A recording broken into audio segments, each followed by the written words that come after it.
Olá, tudo bem? Meu nome é Estela, sou professora de Educação Física e hoje para o 8º ano nós vamos ver o quê, né? Sobre a contextualização do fenômeno esporte. Mas o que é isso, professora, né? O que tem a ver o fenômeno esporte com o esporte em si, né? Qual que é a diferença entre um e o outro? E é isso que a gente vai ver hoje. A gente vai ver hoje sobre o esporte de participação, de rendimento e o porquê que ele é chamado de fenômeno esporte, né?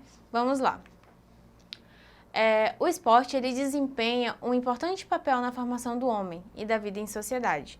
É um importante instrumento no processo de integração social, na educação, na transmissão de valores e na saúde. Esses são alguns dos atributos do fenômeno esportivo.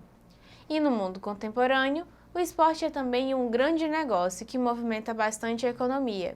Constitui, portanto, o fenômeno social observável na vida cotidiana que se articula com símbolos culturais, econômicos e políticos, né?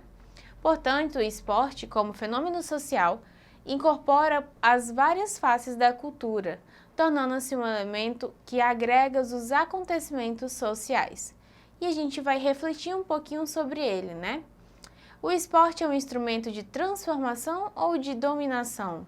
O esporte é capaz de promover uma consciência crítica e educativa? Para que o esporte serve, né? E o esporte é o ópio do povo? Então, são essas as indagações que vocês devem fazer, né? Porque a gente tem que refletir um pouquinho sobre o esporte.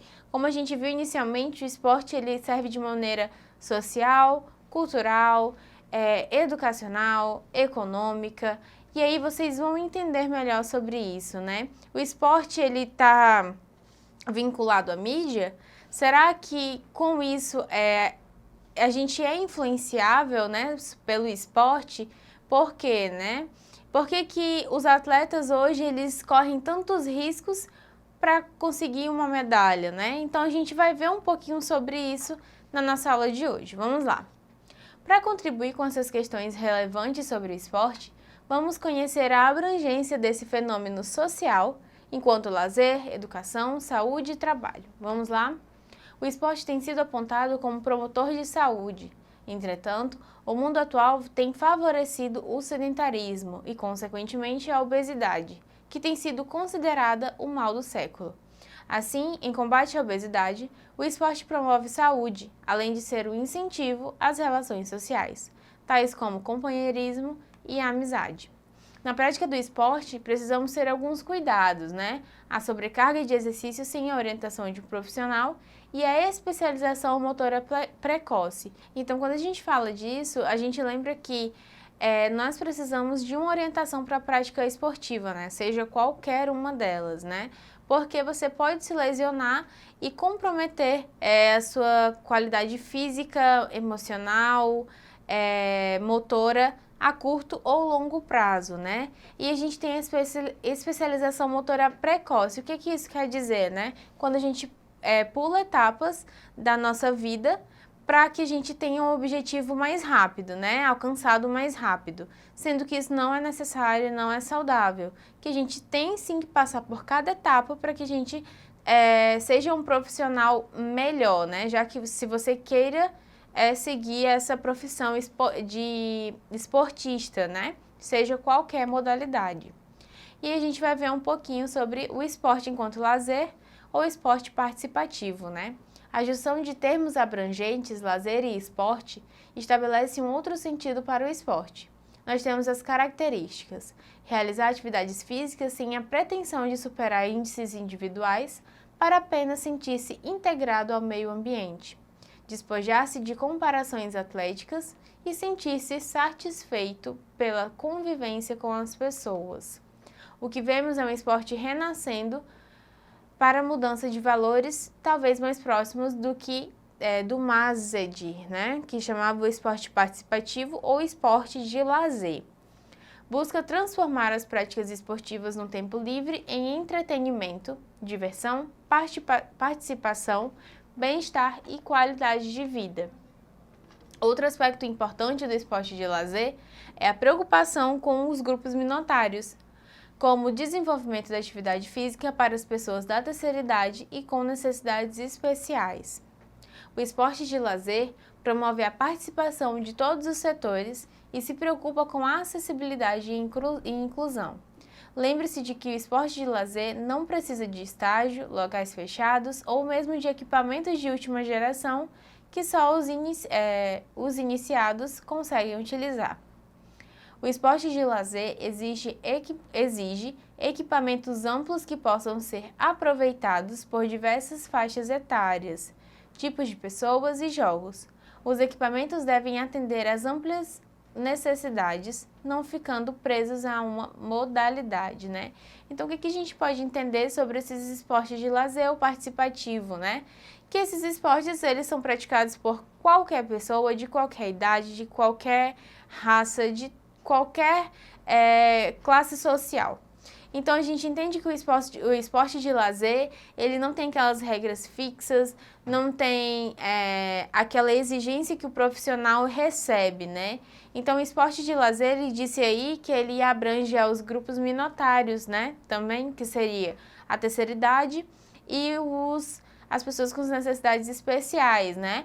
Mas, lembrando que existem também os profissionais, né? A parte profissional que tem também para as pessoas com necessidades especiais, como os Jogos Paralímpicos, né? Então, não quer dizer que essas pessoas fiquem somente no esporte de lazer ou participativo. Continuando. Para refletir um pouquinho, né? Será que a televisão proporciona uma forma de alienação? Então, fica aí esse questionamento para vocês. Sobre a relação entre o esporte e o consumo, podemos refletir de diversas formas, tais como a compra de ingressos para assistir um evento esportivo, o investimento de multinacionais em marketing esportivo, matrículas de crianças em escolinhas esportivas com pais influenciados pela mídia e compra de calçado e material específico para a prática esportiva, né? O esporte enquanto trabalho e esporte de alto rendimento, né? O que a gente está falando hoje? Tem as suas características, possuem regras físicas, a subordinação dessas práticas a um órgão oficial, que são as federações, é uma prática competitiva. O atleta está sempre em busca de um tipo de recompensa maior que o prazer de praticar o esporte. O indivíduo que se envolve num esporte de alto nível, no seu processo será submetido a ter a plena disciplina e perseverança nos seus objetivos, estar ciente das dificuldades e ter foco na superação. Nós temos duas observações, né? Observação número 1. O esporte de alto nível é seletivo e excludente. Só tem espaço para os melhores. E a observação número 2. A carga extenuante do treinamento diário para se atingir um nível de rendimento ótimo, que seria a performance, muitas vezes está associado à ocorrência de lesões traumáticas, que são fatores limitantes. Quando a gente coloca que o esporte de alto nível ele é seletivo e excludente, querendo ou não, é verdade, né? Porque quando a pessoa ela se torna atleta daquela modalidade, ela quer superar os índices, as marcas, os recordes, e para isso, querendo ou não, tem um padrão em cada modalidade esportiva. Isso não quer dizer que você não consiga participar, e sim, tente procurar a modalidade que você se encaixa melhor. Continuando, esporte enquanto educação, né? O esporte educacional. O esporte deve ser trabalhado de forma adaptada à escola em relação à estrutura ou espaço, ao material, às regras, ao nível de competição, à premiação, aos gestos motores de acordo com as condições sociais e pessoais, à seletividade, ao desenvolvimento de habilidades e competências para além da técnica e dos gestos motores. Nós temos os objetivos, né, dessa prática, que é vivenciar as práticas esportivas visando ao prazer e não à competição, que seria o espírito esportivo. Alcançar o desenvolvimento integral do indivíduo com o desenvolvimento dos 4 pilares da educação, que é aprender, para a formação de competências, que seria a cidadania plena, na busca da inclusão e transformação social, o aprender para fazer, o aprender para ser e o aprender para conviver, né? E aí a gente vai aprender vários valores, né? Alguns deles são respeito, honestidade, solidariedade, disciplina e entre outros. Esse esporte educativo que a gente viu é o esporte que vocês encontram nas escolas. Muitas das vezes, alguns alunos chegam nos professores e falam: professora, mas eu queria treinar só futebol, eu queria treinar só voleibol. Na escola, não é assim. Na escola você vai ter acesso a todas as modalidades, você vai aprender a jogar, a entender todas as modalidades. Isso não quer dizer que você vai ser bom em todas, mas a gente está ali para ensinar principalmente os valores que cada prática esportiva traz junto com ela.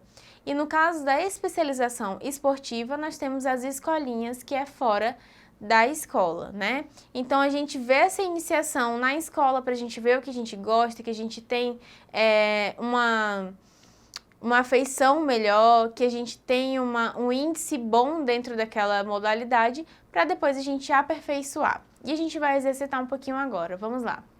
Primeira, qual o conceito do esporte e lazer? A. É um estado completo de bem-estar físico, mental e social, e não a simples ausência da doença ou enfermidade. B. O esporte deve ser tratado de forma adaptada à escola em relação à estrutura, espaço, ao material, regras, níveis de competição, desenvolvimento de habilidades e competências, para além das técnicas e dos gestos motores. Ou C. Promove a participação de todos os setores e se preocupa com a acessibilidade e a inclusão. Não precisa de estádios, de locais fechados ou mesmo de equipamentos de última geração que só os iniciados conseguem utilizar, Então, se você respondeu a letra C, está correto, Que promove essa participação de todos os setores e se preocupa com a acessibilidade e a inclusão.